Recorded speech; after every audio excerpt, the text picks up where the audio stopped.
ఈ మధ్య కాలంలో అంటే 2024 సెప్టెంబర్‌లో రిలీజ్ అయిన 35 మూవీకి హిందూ ధర్మచక్రం అనే ఒక సంస్థ వాళ్ళు సన్మానం చేయడం జరిగింది.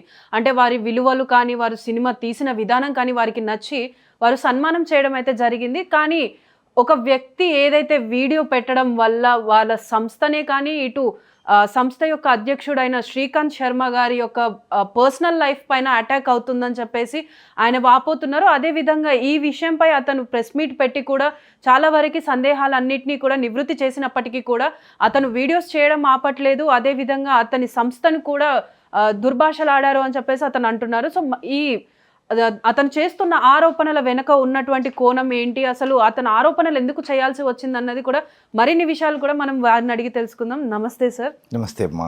సో సార్, అంటే ఇప్పుడు జరుగుతున్నటువంటి ఈ ఏవైతే అతను వీడియోస్ చేస్తున్నాడో ఆ విషయంలోకి వెళ్ళేదానికంటే ముందు హిందూ ధర్మ చక్రం సంస్థ గురించి ఏం చెప్తారు అసలు? బిగ్ టీవీ ప్రేక్షకులకు అందరికీ నమస్కారం. నా పేరు శ్రీకాంత్ శర్మ. హిందూ ధర్మచక్రం అనే ఒక సంస్థ వ్యవస్థాపకుడిని. ఈ సంస్థ ఆధ్వర్యంలో సామాజిక మరియు ఆధ్యాత్మిక కార్యక్రమాలు చేస్తాం. ఆధ్యాత్మికం అంటే పూజలు, హోమాలు, అందరినీ గ్యాదర్ చేసి దేశం క్షేమం కోసము, లోక కళ్యాణం కోసం అలా చేస్తుంటాం. అవన్నీ ఆధ్యాత్మికంగా చేస్తూ ఉంటాం. సామాజికంగా అయితే ఏవైనా పాడుబడిన దేవాలయాలు ఉంటే అవి పునర్నిర్మించడం కోసము, అయోధ్యలో రామ మందిరం కట్టాం కదా, అప్పుడు అయోధ్య రామ మందిరం కోసము మా సంస్థ తరఫున సుమారు 2,10,000 వరకు మేము సంస్థ నుంచి ఇవ్వడం జరిగింది, విరాళం ఇవ్వడం జరిగింది. అదేవిధంగా హిందువుల్లో ఎవరైనా ఆసుపత్రుల్లో ఉండి మెడికల్ ఛార్జీలు కట్టలేనటువంటి వారు, ఇబ్బందుల్లో ఉన్నటువంటి వారు, స్కాలర్షిప్ కోసం ఎదురు చూసేటువంటి వాళ్ళు, అలాంటి వాళ్ళందరికీ కూడా ఆర్థిక సహాయం చేస్తూ ఉంటాం. మన కోవిడ్ టైంలో ఆ 2 నెలలు కోవిడ్లో చాలామందికి, 300 మందికి నిత్యావసర సరుకులు ఇచ్చాం. అదేవిధంగా ఈ మున్సిపల్ వర్కర్స్ ఉంటారు కదా, మున్సిపాలిటీలో పారిశుద్ధ్య కార్మికులు అంటాం కదా, వాళ్ళకి దసరా రోజు, ప్రతి దసరాకి వాళ్ళందరికీ కొత్త బట్టలు పెట్టి వాళ్ళకి శాలువా కప్పి సన్మానం చేస్తాం. ఎందుకంటే వాళ్ళు మన హైదరాబాద్ని క్లీన్గా ఉంచితేనే మనము ఏ రోగాల బారిన పడకుండా ఉంటాం. వాళ్ళని గౌరవించాలి, అంతగా పట్టించుకోరు వాళ్ళని ఎవరిని. సో వాళ్ళ సేవలను గుర్తిస్తే వాళ్ళు చాలా ఆనందపడతారు. ఆ రోజు మేము శాలువాతో సత్కరిస్తే మాకు ఇలాంటి సన్మానం మా జీవితంలో ఇంతవరకు చూడలేదండి అన్నారు వాళ్ళు. అట్లా అందరినీ గుర్తించి ఇలా సామాజికమైనటువంటి కార్యక్రమాలు చేస్తాం. రక్తదాన శిబిరాలు ఏర్పాటు చేస్తుంటాం. ఇవన్నీ చేస్తూ ఉంటామమ్మా. ఈ సందర్భంగా మీరు అన్నట్టుగా 35 అనేటువంటి సినిమా మంచి సినిమా కదా. చిన్న సినిమాలు వచ్చినటువంటి విషయాలు కూడా తెలియదు. చిన్న సినిమాలకు అసలు లైఫ్ కూడా ఉండదు. అలా కుటుంబ సభ్యులందరూ కూర్చొని చూడదగినటువంటి సినిమాలు ఈ కాలంలో లేవు. అది 35 చిన్న కథ కాదు అనేటువంటి సినిమా ఫ్యామిలీ అందరూ కూర్చొని చూడదగినటువంటి సినిమా. అంత మంచి సినిమాలు రావాలి, వాళ్ళకి ప్రోత్సాహం అందించాలి అని వాళ్ళకి సన్మానం చేయడం అనేటువంటి జరిగింది. సో అంటే మీకు ఆ సినిమాలో ఏ ఆస్పెక్ట్లో నచ్చి మీరు అనేది సన్మానం చేయడం జరిగింది? 2 కోణాలు ఉన్నాయమ్మా అందులో. ఒకటి, మేము బ్రాహ్మణులం. ఆ సినిమా ఒక బ్రాహ్మణ కుటుంబానికి సంబంధించినటువంటిది. అంటే వాళ్ళని సన్మానం చేయడానికి బ్రాహ్మణత్వం అనేటువంటిది మాత్రం మేము పెట్టుకోలేదు. ఇందులో బ్రాహ్మణ ఆచారాలు, వ్యవహారాలు వీటన్నిటినీ కూడా ఎక్కడా తగ్గించకుండా, వాటికి మచ్చ రాకుండా చాలా బాగా ఎలివేట్ చేశారు. ఆ హీరోయిన్ చక్కగా వంట చేయడం, నైవేద్యాలు పెట్టడము, అతను సంధ్యావందనం చేసుకోవడము, ఇలాంటివి చాలా బాగా చూపించారు. ఇప్పుడు వచ్చేటువంటి సినిమాల్లో బ్రాహ్మణత్వాన్ని అంత గొప్పగా చూపించే సినిమాలు చాలా తక్కువ. అలా అదొక ఆస్పెక్ట్ మాకు బాగా నచ్చినటువంటిది. రెండవది, ఈ కాలంలో పిల్లలను ఏ తల్లిదండ్రులు కూడా పట్టించుకోవడం లేదు. వాళ్ళకు మొబైల్ ఫోన్లు ఇచ్చేసి ఎవరి పనులు వాళ్ళు చూసుకుంటున్నారు. దానివల్ల పిల్లలు ఏ విధంగా తయారవుతున్నారో కూడా చూస్తున్నాం మన సమాజంలో. అలాంటిది ఒక పిల్లవాడు మ్యాథమెటిక్స్లో 35 మార్కులు తెచ్చుకోలేకపోతే ఒక తల్లి తాను కష్టపడి చదువుకొని తన పిల్లవాడిని చదివించి పాస్ చేయిస్తుంది. ఇవి చాలా బాగా నచ్చి ఇలాంటి సినిమాలకు ఎంకరేజ్మెంట్ అనేది అవసరం అని చెప్పేసి అలా వాళ్ళకి సన్మానం చేయడం జరిగింది. అంటే గతంలో అన్నపూర్ణి అని నయనతార నటించిన సినిమా కూడా అందులో బ్రాహ్మణులకు సంబంధించింది. అంటే అందులో కొన్ని మీ బ్రాహ్మణులని కించపరిచే విధంగా ఉన్నాయని కూడా అన్నారు. సో అంటే అందులో అంటే ఏ ఆస్పెక్ట్ నచ్చలేదు మీకు? అన్నపూర్ణి అనేటువంటి సినిమాలో అది బ్రాహ్మణ నేపథ్యానికి సంబంధించిన సినిమా. అందులో హీరోయిన్ ఏంటంటే ఒక దశలో చెఫ్గా మారుతుంది, తాను బిర్యానీ చేస్తుంది. ఇది చాలామందికి మనోభావాలకు దెబ్బతీసినటువంటి సినిమా. దీని మీద నేను కూడా ఒక వీడియో చేసి చెప్పాను.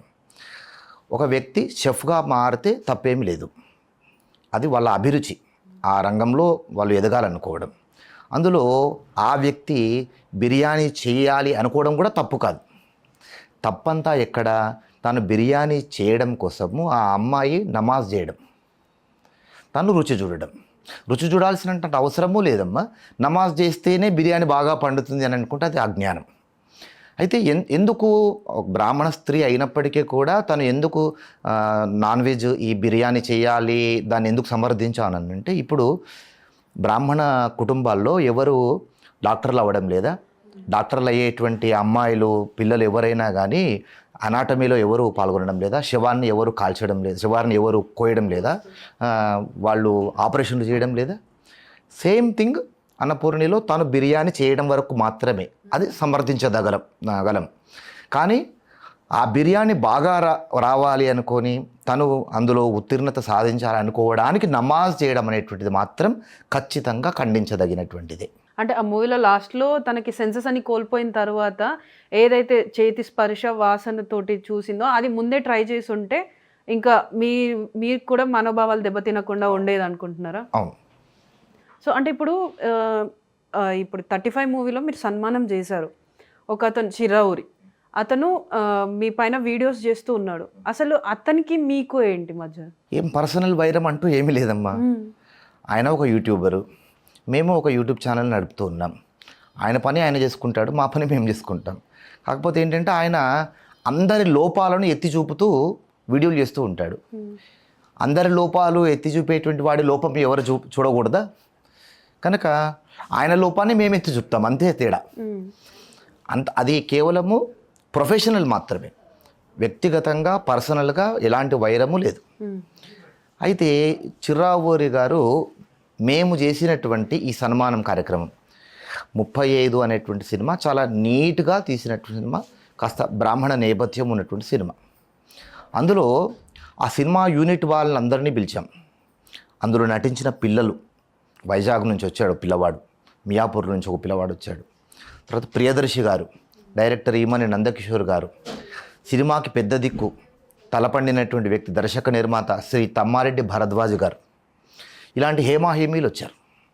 తర్వాత రాజకీయ రంగంలో ఉండేటువంటి వారు, జర్నలిజంలో ఉండేటువంటి వారు, పోలీస్ రంగంలో ఉండేటువంటి వాళ్ళు, వీళ్ళందరూ ముఖ్య అతిథులుగా ఉండి వచ్చినటువంటి ఒక న్యాయవాది జిఎల్ నరసింహారావు గారు అని, ఆయనకు సినిమాకు సంబంధం ఉన్నటువంటి వ్యక్తి, వీళ్ళందరూ వచ్చారు. బ్రాహ్మణుల్లో ఉండేటువంటి వేద పండితులతో సహా సమాజంలో ఒక ఉన్నతమైనటువంటి స్థానంలో హోదాలో ఉండేటువంటి వ్యక్తులు, ప్రముఖులందరూ కూడా ఆ ప్రోగ్రాంలో పాల్గొన్నారు. అయితే వచ్చినటువంటి వాళ్ళను ఘనంగా సన్మానించాం. ఆ డైరెక్టర్ని కూర్చోబెట్టి కిరీటం పెట్టి శాల్వా కప్పేసి చాలా గ్రాండ్గా చేసాం. అందరికీ భోజనాలు పెట్టాం. వచ్చినటువంటి వాళ్ళకు, విఐపీలకు, వచ్చిన వాళ్ళకు, ఆడియన్స్కి అందరూ భోజనాలు పెట్టి పంపించాం. ఇది ఎప్పుడు జరిగింది? 19th జనవరి సండే రోజు సాయంకాలం జరిగింది. 20th జనవరి సోమవారం రోజు చిర్రావూరి గారు మేము చేసినటువంటి ఈవెంట్ మీద ఆయన విషయాన్ని వెళ్ళగక్కాడు. ఏమన్నాడు అని మాటల్లో కాకుండా ఆయన చేసినటువంటి వీడియో చూపిస్తాను మీకు. ఒకసారి చూపించు. 35 ఒక చిన్న సినిమా అనేటటువంటి సినిమాని తీసినటువంటి ఒక డైరెక్టర్ గారికి నిన్న బ్రాహ్మణులందరూ కలిసి పంచెలు సర్దుకుంటూ సన్మానాలు చేసి అక్షంతలు చేసి భోజనాలు చేసి కొట్టపాముకుంటూ హాయిగా ఇంటికి తిరిగి వచ్చేసారు. ఓరి సన్నాసుల్లారా, ఏదో హిందూ ధర్మాన్ని బ్రహ్మాండంగా చేసేశాడు అని మీరు పొగుడుతున్నటువంటి ఆ డైరెక్టర్ గారు అదే సినిమాలో చదువు సంధ్య రాని మొద్దులు అందరూ వేద పాఠశాలలో చేరుతారు, వేదం చదువుకునే బ్రాహ్మణులందరూ కూడా చదువు రాని సన్నాసులు, చవట దద్దమ్మలు అని చెప్పి ఒక డైలాగ్ 2-3 సార్లు పెట్టాడు. విన్నారా? అవి మీకు కనపడవు కదా. అదే చిర్రావూరి గారు సైన్స్ గురించి మాట్లాడితే మాత్రం చిర్రావూరిని లూసీ సంతానం అని ఎద్దేవా చేస్తారు. మరి మీరెవర్రా, మూసీ సంతానమా? సన్నాసులారా, సిగ్గు శరం మానం అభిమానం ఉండుంటే ఒరే చదువు రాకపోతే వేద పాఠశాలలో వేయడం ఏంట్రా అని చెప్పి గట్టిగా నిలబడాల్సింది పోయి చప్పట్లు కొట్టొస్తారా పెద్ద మనుషులు, యామ్మలు అందరూ కలిసి. అవునురే, ఒకడు నన్ను చిర్రావూరి చెత్తనా కొడుకు అని తిట్టినటువంటి పెంటనా కొడుకు సారు ఎక్కడ కనపడ్డా అంటే మనోభావాల్ని మడిచి గొడవ పెట్టుకుంటే గొంతు పెగలట్లేదా సన్నాసి వల్లారా. సో అంటే ఇప్పుడు అతను అంటున్నాడు కదా తన పైన కూడా ఎవరో ఆరోపణలు చేశారు, ఆ వ్యక్తి ఎవరని. ఇంతకు అసలు ఆ వ్యక్తి ఎవరు మరి? ఆ వ్యక్తి ఎవరో ఆయనకు తెలియాలి. ఎవరైనా ఆరోపణ చేస్తే ఆ వ్యక్తి గురించి మాట్లాడాలమ్మా, దానికి మేము ఎందుకు అబ్జెక్షన్ చేస్తాం? అంటే అతను అంటున్నాడు కదా వీడియోలో, ఇప్పుడు మీరు అందరూ మిమ్మల్ని ఏంటి చదువురాని వాళ్ళు ఎవరినైనా కూడా వేద పాఠశాలలో వేయాలని చెప్పేసి అని అంటున్నారు. దీని గురించి ఎవరు మాట్లాడట్లేదు అని ఆయన అంటున్నాడు. మరి దాని గురించి మీరేమంటారు? అది ఆయన పర్సెప్షన్ అమ్మా, ఆయన చూసినటువంటి కోణం. ఇప్పుడు మనకు సమాజంలో ప్రతి ఒక్కరికి స్వేచ్ఛ ఉంది. అందరూ ఒక విషయాన్ని ఖచ్చితంగా ఆమోదించాలని లేదు. విభేదించేటువంటి వాళ్ళు కూడా ఉంటారు. ఒకరికొకటి నచ్చుతుంది, అదే ఇంకొకరికి నచ్చదు. ఇప్పుడు షుగర్ లేనటువంటి వాడికి గులాబ్ జామ్ ఇష్టం ఉంటుంది, షుగర్ ఉన్నటువంటి వాడికి గులాబ్ జామ్ విషం అవుతుంది. ఒకే వస్తువు ఇద్దరికి నచ్చాలని లేదుగా. సో అది ఆయన కోణం. వేద పాఠశాలలో వేయకూడదు అంటూ వేదం చదువుకునే వాళ్ళను అవమానించాలనుకుంటూ చెప్పాడు. అదంతా that is purely his perception and his opinion. మాకేం అభ్యంతరం లేదే దాని మీద. ఆయనను ఎవరో అన్నారంటున్నారు, ఆయనను ఎవరో అన్నారంటే ఆయన గురించి మాట్లాడుకోమనండి, మాకేం సంబంధం అమ్మా. మేం చేసినటువంటి ప్రోగ్రామ్కి ఇప్పుడు మీరు ఆయన లాంగ్వేజ్ గమనించారా? ఒక యూట్యూబ్ వేదిక, ఒక ప్లాట్ఫామ్లో ఇలా మాట్లాడడం. ఆయన ఒక ఆధ్యాత్మికవేత్త, ఆయనకు చాలా లక్షల మంది ఫాలోవర్స్ ఉన్నారు. మొన్నీ మధ్య చాగంటి కోటేశ్వరరావు గారిని ఆంధ్రప్రదేశ్లో ఈ విలువలకు సంబంధించినటువంటి దాంట్లో ఆయనకు ఒక స్థానం ఇచ్చారు. చాగంటి వారు ఏమన్నారు, సోషల్ మీడియాని పర్సనల్ రివెంజ్లకు కానీ ఇలా రెచ్చగొట్టేటువంటి విధానాలకు కానీ వాడుకోకుండా హుందాగా వాడుకుందామని పిలిపించారు. అది గౌరవించాలా వద్దా? ఈ భాష సమతమేనా అసలు అలాంటి భాష మాట్లాడడం? ఆయనకి సినిమా మీద ఒక అభిప్రాయం ఉంటే కనుక సినిమా మీద నాకు ఈ సినిమా నచ్చలేదు, ఎందుకు నచ్చలేదు అనేటువంటి విషయాలు చెప్పేసేయాలి. ఇప్పుడు నన్ను పిలిచారు మీరు, నేను ఆయన ఇదే విధంగా మాట్లాడితే బాగుంటుందా? కనుక ఒక ప్లాట్ఫామ్ పెట్టుకొని మనం సోషల్ మీడియాలో 10 మందితో మన భావాలు వ్యక్తం చేసుకోవాలి అని అనుకుంటే, మనం ఎక్స్ప్రెస్ చేయాలనుకుంటే కనుక దానికి పద్ధతులు ఉంటాయి. ఒక పరిమితిలో మాట్లాడాలి. ఖండించాల్సినటువంటి విషయాన్ని తప్పకుండా ఖండించాలి. ఆ ఖండించడానికి మాత్రం యూజ్ చేసేటువంటి లాంగ్వేజ్ చాలా గౌరవంగా ఉండాలి. అది ఆయన మాట్లాడినటువంటిది. సో అంటే ఇప్పుడు ఇంకో వీడియో కూడా ఉంది. అంటే అది చూసుకున్నప్పటికీ ఇది ఏదైతే మీరు సన్మానించిన అంశం కాకుండా పర్సనల్ అటాక్కి కూడా గురైనట్టు కొంచెం అది అనిపిస్తుంది. సో అంటే ఆ వీడియో గురించి మీరేం చెప్తారు? అయితే ఇప్పుడు ఇది ఇలా మాట్లాడాడు కదా, అక్కడ ప్రోగ్రామ్కి పెద్ద పెద్ద విఐపీలు, వేద పండితులు చాలామంది వచ్చి చాలామంది బాధపడ్డారు. సో మేమేం చేసామని అంటే దీన్ని ఖండిస్తూ క్షమాపణలు చెప్పాలి, బేషరతుగా క్షమాపణలు చెప్పి ఆ వీడియో డిలీట్ చేయాలి. లేదంటే మేము పరువు నష్టం కింద కేసు వేస్తామని ఒక లీగల్ నోటీస్ పంపించాము ఆయనకి. లీగల్ నోటీస్ అందుకున్న తర్వాత వీడియో చేశాడు.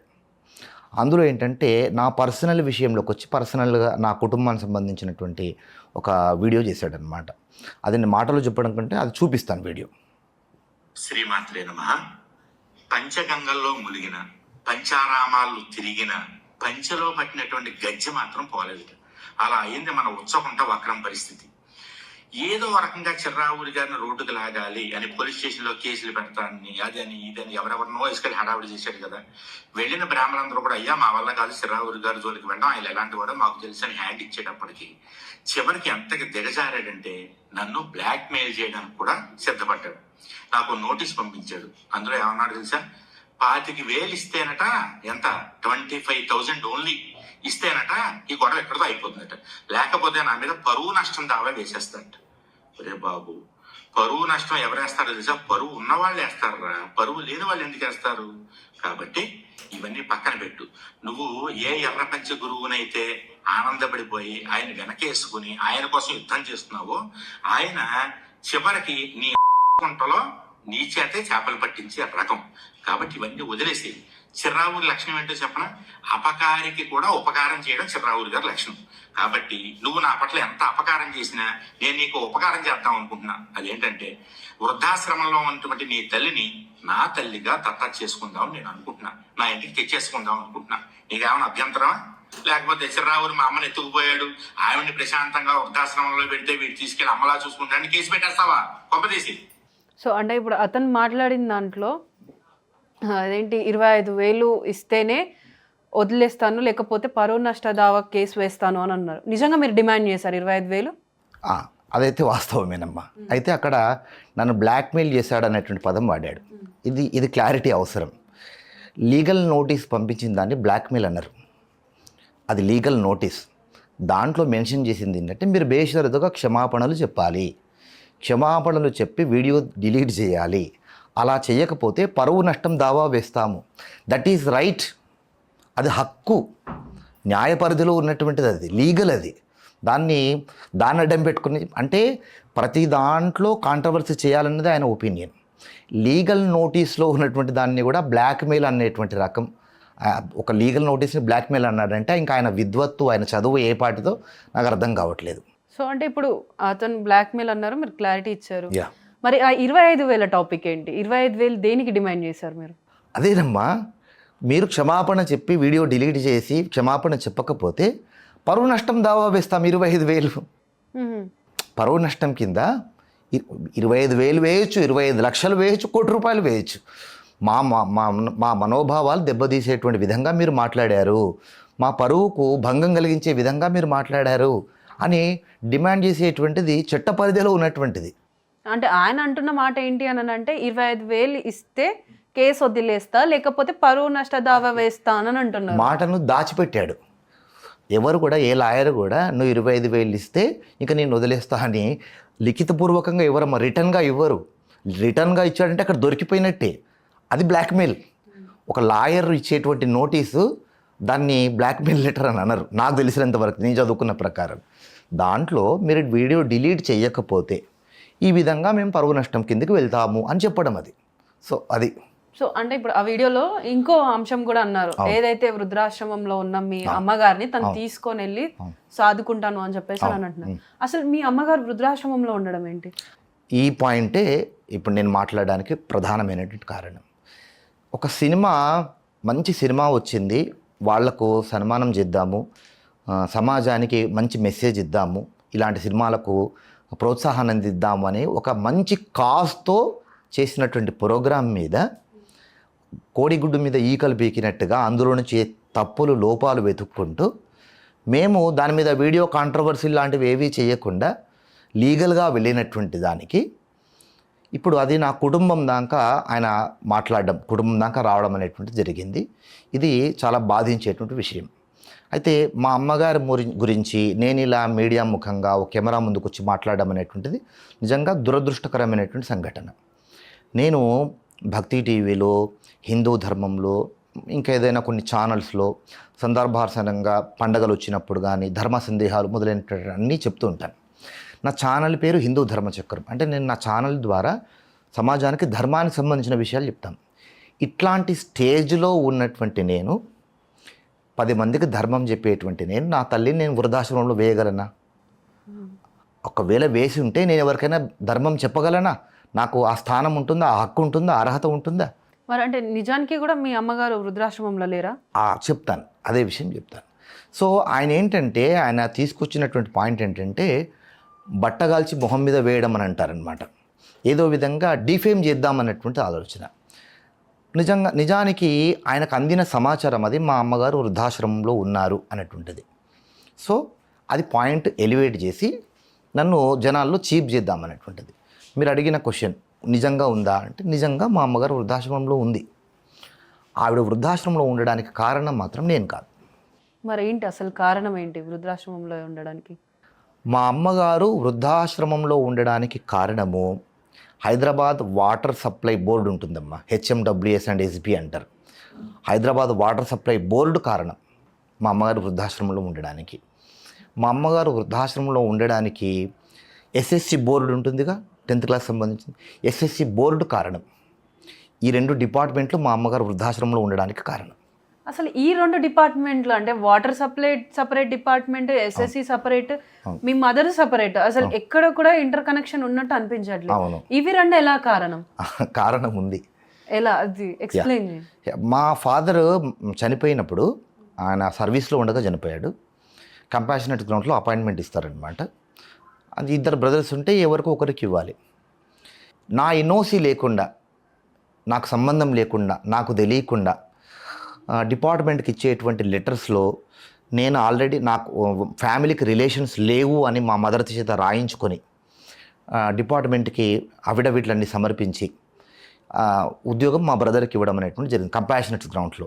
అందులో ఒక వ్యక్తికి కంపాషనేట్ గ్రౌండ్లో అపాయింట్మెంట్ ఇవ్వాలంటే ఆ ఫ్యామిలీ మెంబర్స్ అందరూ ఎన్ఓసి ఇవ్వాలి.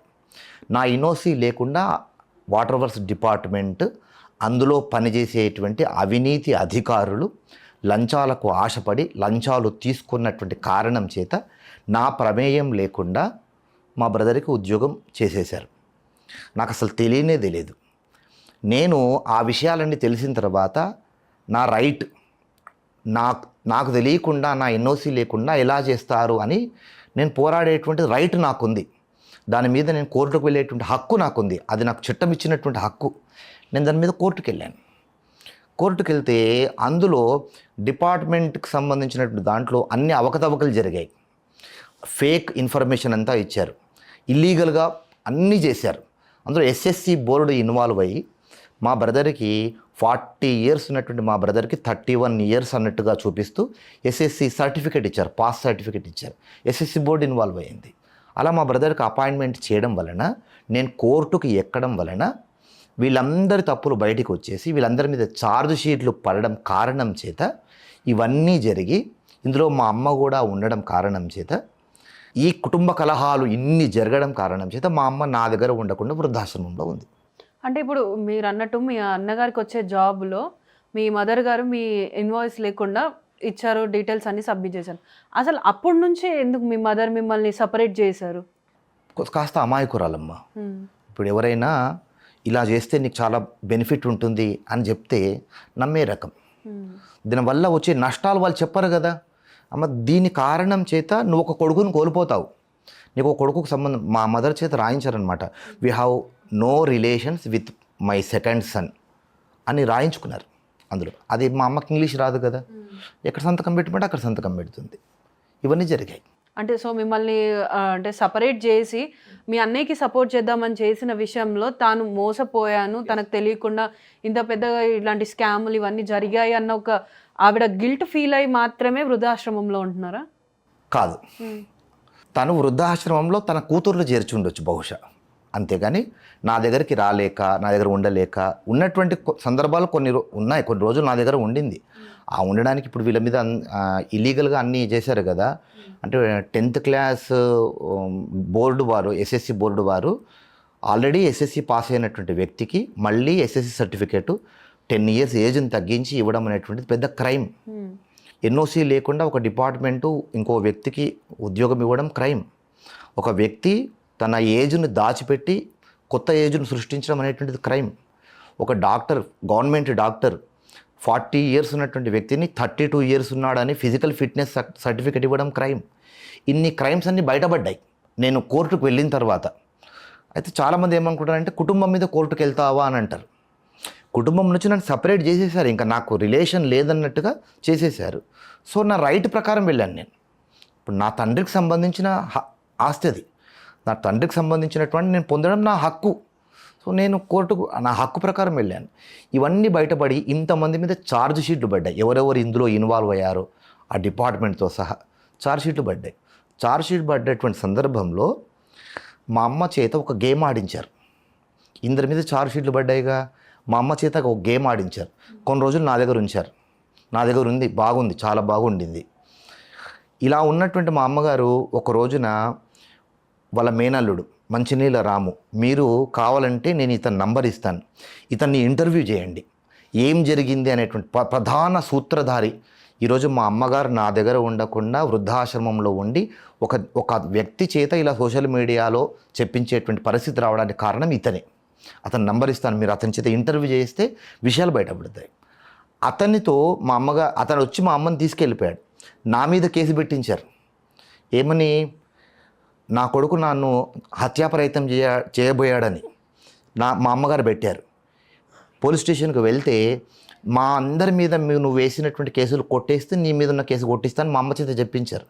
అలాగే రాసిచ్చాను. నా మీద కేసు కొట్టేశారు, వాళ్ళ మీద కేసులు కొట్టేశారో లేదు ఇంకా నడుస్తుందో తెలియదు. అలా మా అమ్మగారు, నా దగ్గర ఉన్నటువంటి మా అమ్మగారు ఒక సినిమా ఫకీలు, మాకు తెలియకుండా మా అమ్మగారిని ఒక వ్యక్తి తీసుకెళ్ళి నా మీద కేసు పెట్టించి, ఒక ఫేక్ కేసు పెట్టించి వాళ్ళ మీద ఉన్నటువంటివి తొలగించుకోవడం కోసము ఇంత భయంకరమైన వాతావరణం సృష్టించి, అలా అక్కడి నుంచి నా దగ్గర ఉండలేక అలా కూతుర్ల దగ్గరికి, కొడుకు దగ్గరికి వెళ్ళి వాళ్ళ దగ్గర నుంచి తను వృద్ధాశ్రమంకి వెళ్ళింది. అయితే ఇప్పుడు చాలామందికి డౌట్ వస్తుందన్నమాట, వృద్ధాశ్రమంలో ఉండి ఇన్ని పొరపాట్లు జరిగినప్పటికీ కూడా నువ్వు ఇంత ధర్మం చెప్తున్నావు కదా, ధర్మచక్రం అని పేరు పెట్టుకున్నావు కదా, అయినప్పటికీ కూడా కన్న తల్లి కదా, ఎంత తప్పు చేసినా కానీ కన్న తల్లిని మాత్రం అట్లా చేయకూడదు కదా, దగ్గరనే పెట్టుకోవాలి కదా అని ఎవరైనా చెప్తారు. నా క్వశ్చన్ అదే, అంటే అంత జరిగినప్పటికీ కూడా కన్న తల్లి కాబట్టి ఎవరికైనా కన్న ప్రేమ ఉంటుంది, తల్లిని తీసుకొచ్చుకొని మీ దగ్గర పెట్టుకోవచ్చు కదా అన్నదే నా క్వశ్చన్. అదే ఆన్సర్ చెప్తాను ఇప్పుడు. ఆ ప్రయత్నాలన్నీ చేశాను నేను చేసిన ప్రయత్నాలన్నీ విఫలమయ్యాయి. ఏ వ్యక్తి అయితే మంచినీళ్ళ రాము అన్నానో ఆ వ్యక్తి తీసుకెళ్ళిన తర్వాత నా మీద కేసులు పెట్టడాలు, కొట్టేయడం ఇవన్నీ జరిగిన తర్వాత ఒక రోజు నేను ఆ స్నేహితులతో కలిసి అతని ఇంటికి వెళ్ళాను. నువ్వు ఎలా తీసుకెళ్ళావో అంతే గౌరవంగా తెచ్చి నాకు అప్పగించు, ఎందుకంటే నా తల్లి నా దగ్గర ఉండాలి. తను వృద్ధాశ్రమంలో ఉన్న తర్వాత అనమాట, ఎప్పుడైతే వృద్ధాశ్రమంలో వేశారని తెలిసిందో వెంటనే వెళ్ళాను నేను. అప్పటి వరకు మా సిస్టర్ దగ్గర ఉండింది. మా సిస్టర్ దగ్గర మా అమ్మగారు ఉండడం నా దృష్టిలో తప్పు కాదు, ఆమె ఇష్టం. వృద్ధాశ్రమంలో ఉంటే కనుక మా అందరికి అవమానం. ఈ అబ్బాయి దగ్గరికి వెళ్ళి నువ్వు ఎట్లా తీసుకెళ్ళావో అంతే గౌరవంగా నాకు అప్పచెప్పాలి, అది ధర్మం, నా దగ్గర ఉండాలి అని చెప్తే అతను అన్న మాట ఏంటంటే, లీగల్గా నీకు అధికారం లేదు మీ అమ్మని నీ దగ్గర ఉండడం అని చెప్పాడు. లీగల్గా నాకు అధికారం లేదంట అతను చెప్పినటువంటి విషయం. ఇతనికి పెద్ద పెద్ద ఐపీఎస్ ఆఫీసర్లు, ఐఏఎస్ ఆఫీసర్లు భయపడతారటమ్మా ఇతనికి, అంత ఇన్ఫ్లుయెన్స్ ఉన్నటువంటి వ్యక్తి. ఒకే రోజులో కేసు పెట్టించగలిగినటువంటి ఇన్ఫ్లుయెన్స్ ఉన్నటువంటి వ్యక్తి 2 డేస్లో. సో అతను చెప్పిన ఇన్ఫర్మేషన్ అది. లీగల్గా నాకు అధికారం లేదు, లీగల్గా నా అధికారం లేకపోతే నేను ఎలా మా అమ్మను ఉంచుకుంటాను.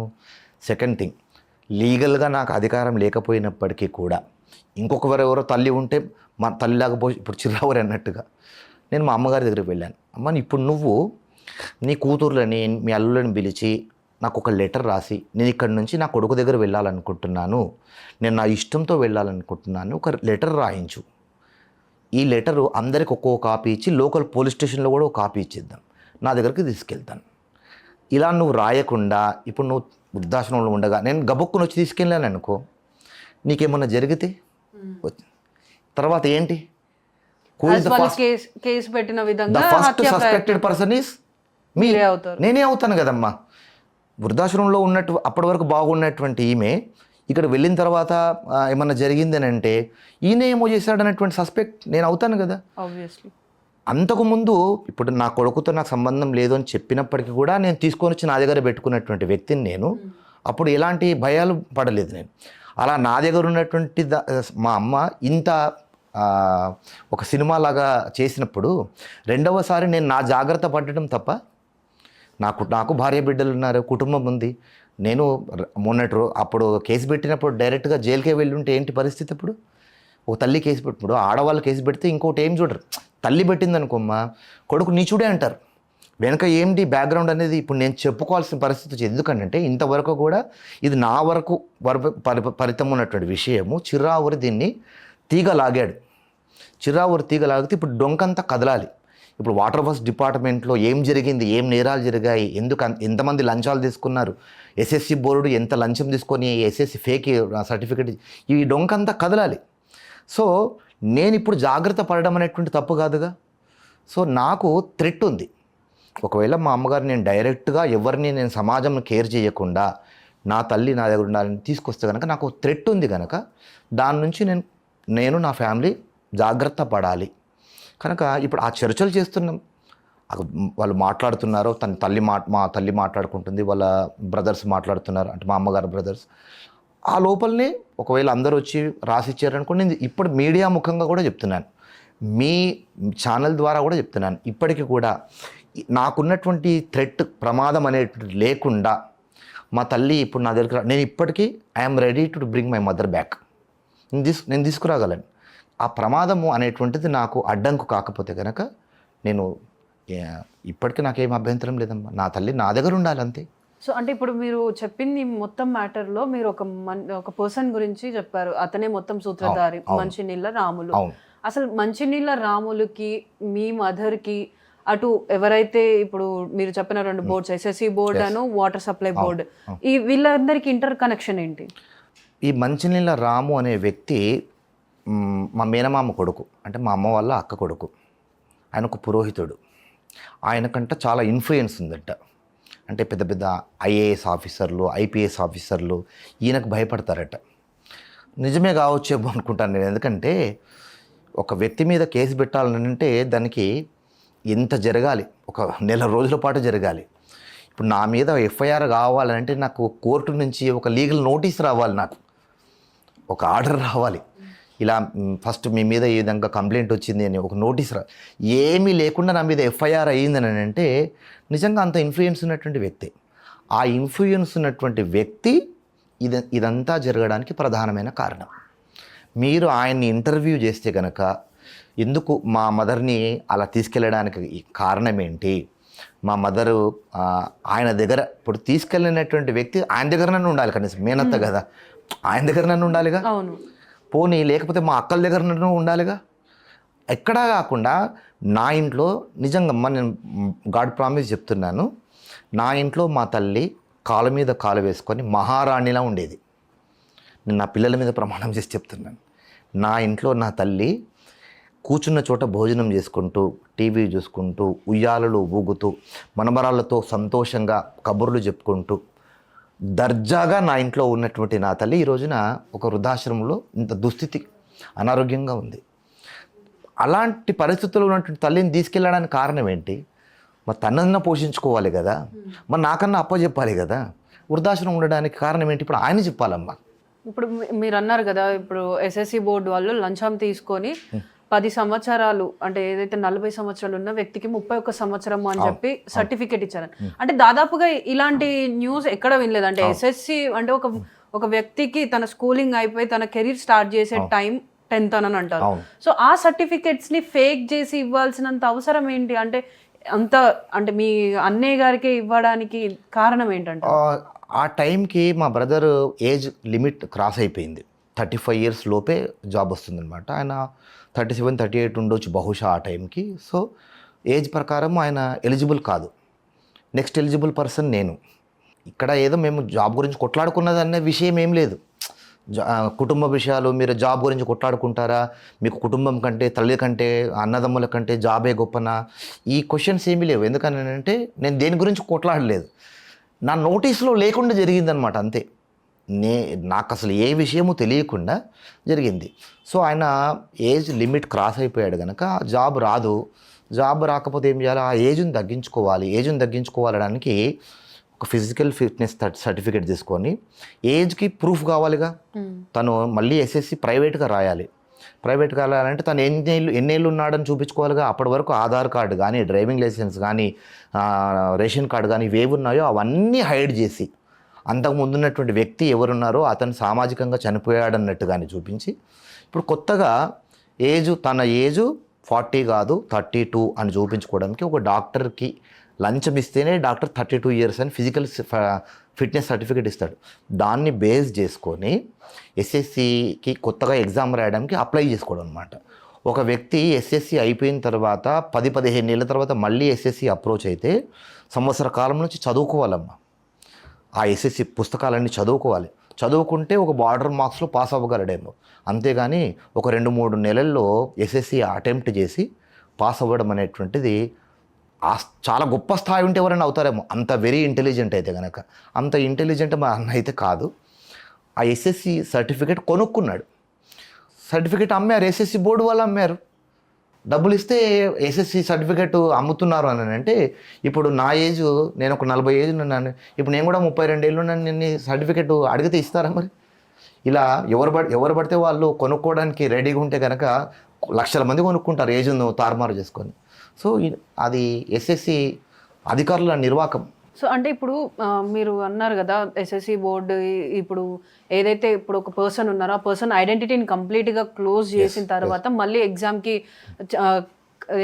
ఎగ్జామ్కి అప్లై చేసుకోవాలి, దాని తర్వాత ఇదంతా ప్రాసెస్ ఉంటుంది. అవును. ఇదంతా ఒక నార్మల్ పర్సన్కి అయ్యే ప్రాసెస్ అయితే కాదు. కాదు. అంటే ఇప్పుడు మీ అన్న ఏదైతే ప్రాసెస్ చేశాడో ఆ ప్రాసెస్ వెనకాల ఇప్పుడు నాకు ఎంతో ఇన్ఫ్లుయెన్స్ ఉంది, ఐఏఎస్లు ఐపీఎస్లు అందరూ తెలుసు నాకు అని ఎవరైతే మిమ్మల్ని బెదిరించిన వ్యక్తి మంచినీళ్ళ రాములు అని ఉన్నారు, అతని హస్తం కూడా ఉందనుకుంటున్నారా? ఉండవచ్చు బహుశా, ఎందుకంటే ఆయనకు బాగా ఇన్ఫ్లుయెన్స్ ఉంది కనుక ఆయన చేసి ఉండవచ్చేమో. ఎందుకంటే మా బ్రదర్ అంత ఆర్డినరీ పర్సన్ ఇంత స్థాయిగా చేయడం, ఏజ్ని తారుమారు చేసుకొని ఒక సర్టిఫికేట్ తెచ్చుకోవడం అనేటువంటి అది ఆషామాషి వ్యవహారం కాదు.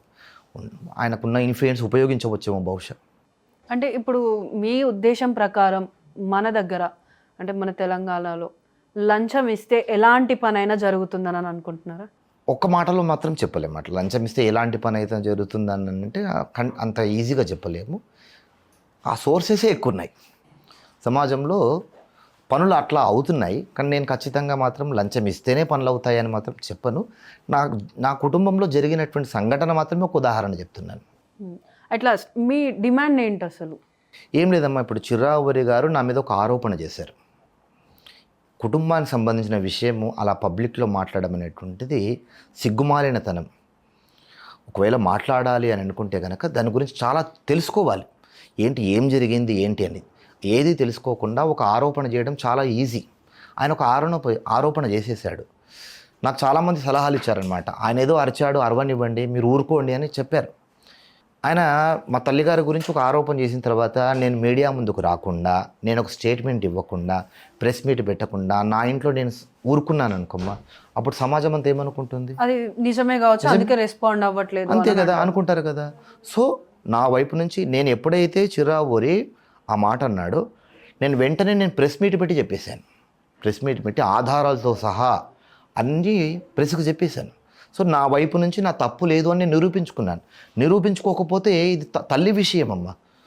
ఇప్పుడు నాకేంటంటే ఇప్పుడు తల్లికి సంబంధించిన విషయం బయటకు వచ్చింది కనుక దాదాపు నా భవిష్యత్తు అంధకారంలోకి వెళ్ళిపోయే అవకాశం ఉంది. ఎందుకంటే అందరూ అదే నమ్ముతారు. తల్లి చెప్పింది, తల్లిని వృద్ధాశ్రమంలో ఉంచాడు అనేటువంటి మాటనే నమ్ముతారు. కానీ నా వెనకాల జరిగినటువంటి నేను అనుభవించిన సంఘటనలు, నేను స్టేషన్ దాకా వెళ్ళినటువంటి సంఘటనలు, ఒక తల్లి నా కొడుకే కాదు అని రాసిచ్చినటువంటి విషయాలు ఏవి జనాలకు తెలియకపోతే తల్లి విషయంలో సాఫ్ట్ కార్నర్ ఉంటుంది కనుక నా భవిష్యత్తే అంధకారంలోకి వెళ్తుంది. నాకు జీవితమే ఉండకపోవచ్చు బహుశా. సో అంటే ఇప్పుడు మీరు అడిగిన విధంగా మీ అమ్మగారు ఒక లెటర్ ఫామ్లో నేను నా కొడుకు దగ్గరికి వెళ్తాను, నా కొడుకు దగ్గర నాకు ఎలాంటి భయాలు లేవు, నేను సేఫ్గానే ఉంటాను అని ఒక లెటర్ ఫార్మాట్ రాసిస్తే మీరు తీసుకెళ్ళడానికి 100% అమ్మా, 100%. నేను బిగ్ టీవీ తరఫున కూడా అదే కోరుకుంటున్నాను. కాకపోతే మీరు నా రిక్వెస్ట్ ఏంటంటే, ఇప్పుడు చిర్రావూరి గారు ఒక ఆరోపణ చేశారు. చిర్రావూరి గారు చేసినటువంటి ఆరోపణ గనక నా తల్లి విషయంలో నేను చేసింది తప్పు అనే నిరూపణ అయితే, బిగ్ టీవీ కెమెరా ముందు చెప్తున్నాను, మా అమ్మగారి విషయంలో నేను తప్పు చేసినట్టు ప్రూవ్ చేస్తే కనుక, నేను ప్రూవ్ చేసినటువంటి వాళ్లకు నా చేతి నుంచి నేను 10 లక్షలు ఇస్తాను. చిర్రావూరి గారు చేసినటువంటి ఆరోపణ, ఎందుకంటే నా దగ్గర 10 లక్షలు ఉన్నాయి, అంతకంటే ఎక్కువ ఏం లేవు, 10 లక్షలే ఉన్నాయి.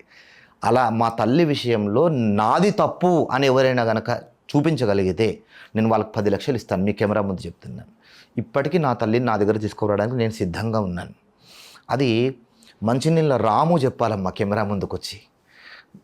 నేను మిమ్మల్ని రిక్వెస్ట్ చేసేది ఏంటంటే, దయచేసి ఆయన ఇంటర్వ్యూ తీసుకోండి. ఏం జరిగింది అనేటువంటి విషయం ఆయనదే. నా ఇంట్లో ఉన్న తల్లి వృద్ధాశ్రమంలో ఉండడానికి కారణం ఏంటనేది మొత్తం ఆయనే చెప్పాలి. ఎందుకు జరిగింది ఏంటి సంగతి అనేటువంటిది. సో అది నేను మిమ్మల్ని రిక్వెస్ట్ చేసేది. సో చూస్తున్నారు కదా శ్రీకాంత్ శర్మ గారి లైఫ్లో జరిగినటువంటి స్టోరీ. ఏదైతే తన ప్రమేయం లేకుండా ఒక విషయాన్ని తను ఎన్ని రోజుల నుంచి దాచిపెడుతూ వచ్చిన విషయాన్ని ఒకరు తన పర్మిషన్ లేకుండా అది బయట పెట్టడం, ఆయన బయట పెట్టిన కారణం కూడా తనకి సంబంధం లేనటువంటి కారణం చెప్పి ఇతని డిఫేమ్ చేయాలని చూశాడు. సో అసలు వాళ్ళ మదర్ ఎందుకు ఓల్డేజ్ హోమ్లో ఉంటున్నారు ఏంటన్నది కూడా మనతో డీటెయిల్డ్గా చెప్పారు. కానీ అందులో మనకు మెన్షన్ చేసింది ఏంటి అని అంటే, అసలు మాతో పాటు మంచిగా ఉంటున్న మా మదర్ సడన్గా మళ్ళీ నా పైన కేసు పెట్టేసి వృద్ధాశ్రమంలోకి వెళ్ళి ఉండడానికి గల కారణం ఏంటన్నది మాత్రం చెప్పగలిగేది ఒకే ఒక వ్యక్తి, అతను మంచినీళ్ళ రాములు అని. సో మరి మంచినీళ్ళ రాములు ఈ విషయానికి రియాక్ట్ అవుతాడో లేదో చూద్దాం. For more videos like this, subscribe Big TV channel.